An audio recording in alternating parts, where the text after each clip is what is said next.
Thursday nga pala ngayon, wala kaming magawa sa buhay, kaya naman napag-isipan namin ng kapatid ko na maglakad, mag-walking, pupunta kami sa Karangahaki Gorge. So kung naalala nyo before, nagpunta kami dito ni Mr. kasama si Silas pero winter iyon. Bago nga pala kami nagpunta, bumili ako ng coffee. Kailangan nating kape para naman may energy tayo sa paglalakad natin today. Ito nga pala yung bridge dito sa Karangahaki Gorge. Ang Karangahaki Gorge nga pala ay isang minahan nung unang panahon. Maraming gold nakikita dito sa Mount Karangahaki. Yung ilog nga pala nila ay sobrang linis. So nung unang panahon, maraming mga bahay dito sa Karangahaki.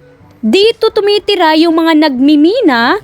Marami kasing dumadayo para kumuha ng mga gold. Pero ngayon na ginawa na nila itong attraction, maraming mga turistang pumupunta dito, nagwo-walking. So pwede ko nga palang umakyat sa Mount Karangahaki, aabutin ka daw ng 6 hours paakyat. Yung iba naman is nagka-camping sila, natutulog doon sa tuktok ng bundok. Pero ngayon ang gagawin natin ay dito lang tayo, mag-walk lang tayo, konting-konti lang yung lalakarin natin, titingnan lang natin yung windows. So alam nyo ba, mahigit 3 million ounces of gold ang nakuha ng mga tao na nagmimina dito sa Karangahaki Gorge.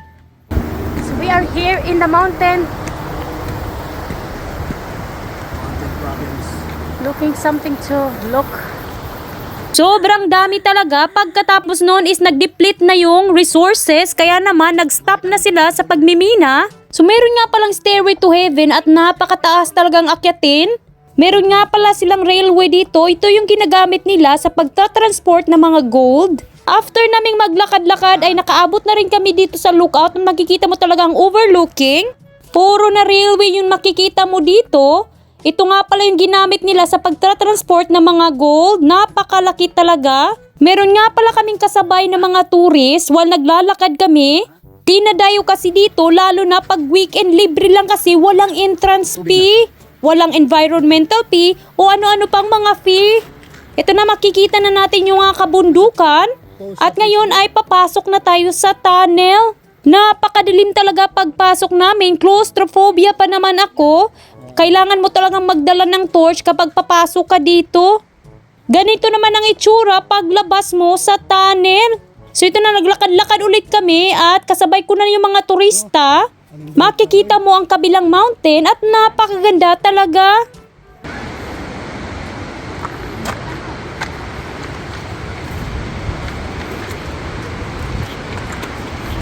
Ito na, papasok na naman tayo sa kakaibang tunnel at ito yung part sa minahan before. Medyo mataas-taas pala yung tunnel at buti na lang may windows. Ako kasi mas matakutin ako sa mga close na space at saka yung mga kuweba. Hindi talaga ako kinakaya ng powers ko. Ito nga pala yung ibang tourist, mga Chinese nationals.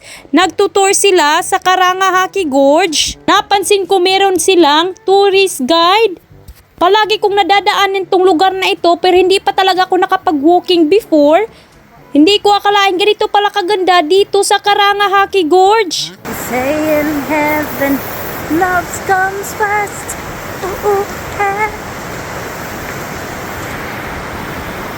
Nagpatuloy kami sa paglakad-lakad at nakakita kami ng swimming hole. Tingnan nyo naman ang tubig, napakaganda talaga pero sobrang lamig. Gusto ko sanang mag-swimming kaya lang hindi ko alam kung kakayanin ng powers ko. Pati na rin yung kapatid ko, sabi niya sa akin, malamig daw yung tubig.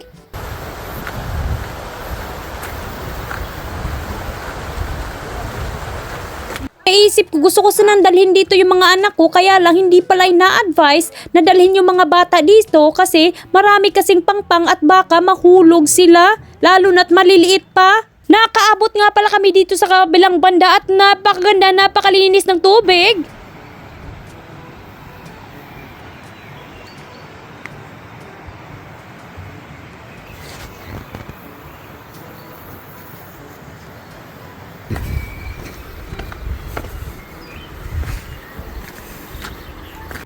Ririnig ko talaga yung huni ng ibon while naglalakad kami at yung sound of nature.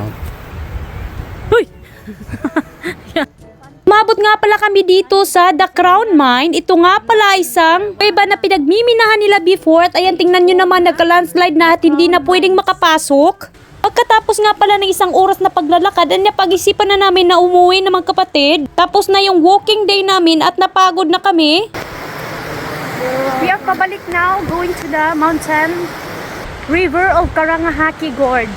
Oops, Daisy. I wanna touch the water. Dai, diba? Bye, cats. Yan. Ay! Sos, ang lamig ng tubig. Pwede na yung papaknya mo.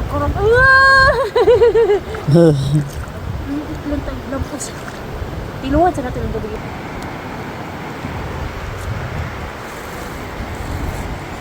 Pagkatapos naming mag-walking ay napag-isipan ko na pumunta dito. Meron kasi silang sale na mga damit. Dito sa St. John Op Shop, ito nga pala yung pinag-uukay-ukay namin palagi dito sa Pairua. At marami silang damit na natanggap, marami kasing nag-donate, kaya naman, kailangan na nila itong ibenta, wala na kasing mapaglagyan, so sobrang dami ba namang nag-donate? Meron nga pala sila ditong mga womans, meron ding for kids, pinagpipili ko pala yung kapatid ko ng damit. Ayaw niya kasing mag-ukay-ukay, kaya naman ako lang ang nag-ukay-ukay. Marami nga pala akong napili, meron din mga sportswear. Pagkatapos ko mag-ukay-ukay, nagbayad na ako. Lahat nga pala yung nabili ko, 25 pieces na damit is $5 yung nabayaran ko. Or 150 pesos lang naman. Diba, nakasave ako ngayon ng mga damit. Pagka-uwi sa bahay, oras naman pala para magluto ng hapunan. While nagre-ready ako sa pagluluto, dumating na pala si Mister, 2:00 ng hapon. Sinalubang ko of course ng masigabong twerk. Ang lulutuin ko nga palang hapunan ngayon ay chicken lasagna. So meron ako ditong pot.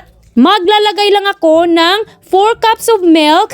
Maglalagay din ako pagkatapos ng chicken stock. Ito nga pala yung nabibili sa supermarket. Pagkatapos ay ilalagay ko yung 3 pieces na breast chicken. Maglalagay din ako ng bay leaves, thyme at saka pepper. Simmer lang natin ito for 15 minutes. At while nagsisimmer yung aking chicken, magcha-chop na ako dito ng bawang. Kakailangan ko ito sa pagluluto ngayon.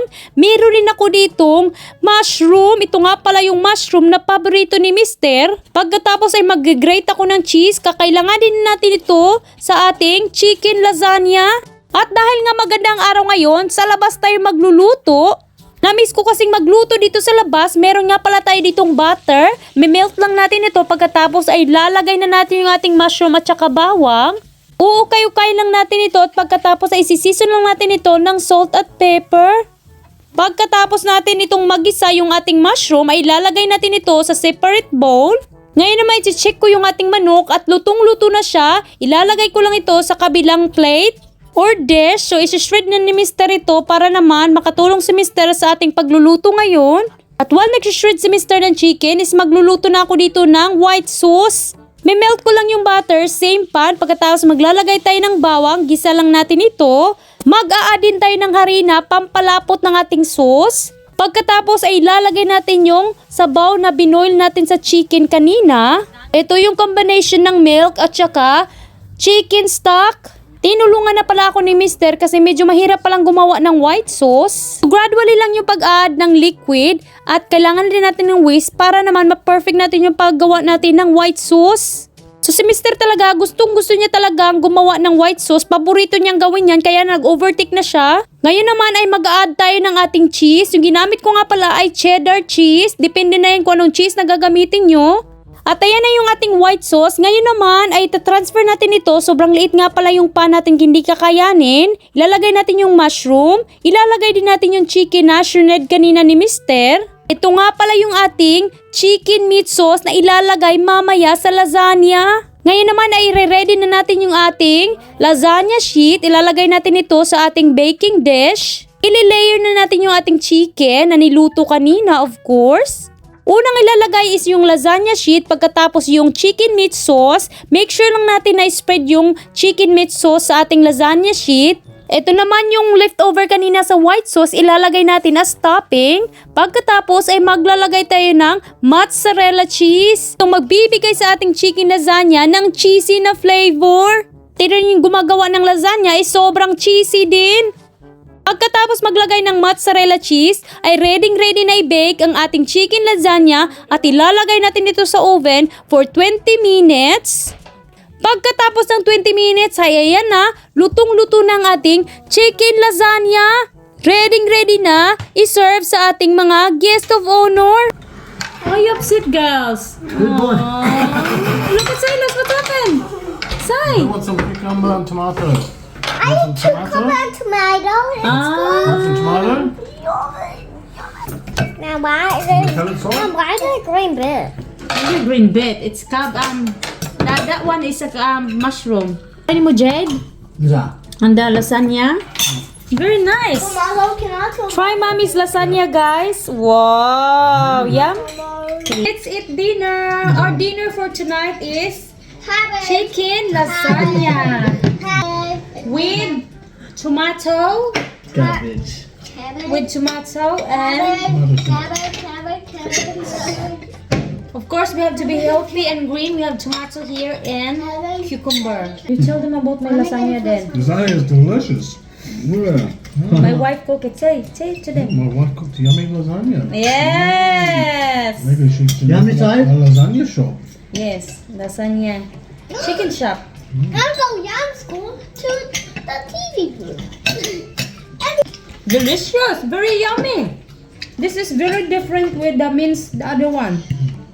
Yeah, beef lasagna, very different. This one is like the taste. Ang lasa niya ay lasa ano yan? That's some chicken.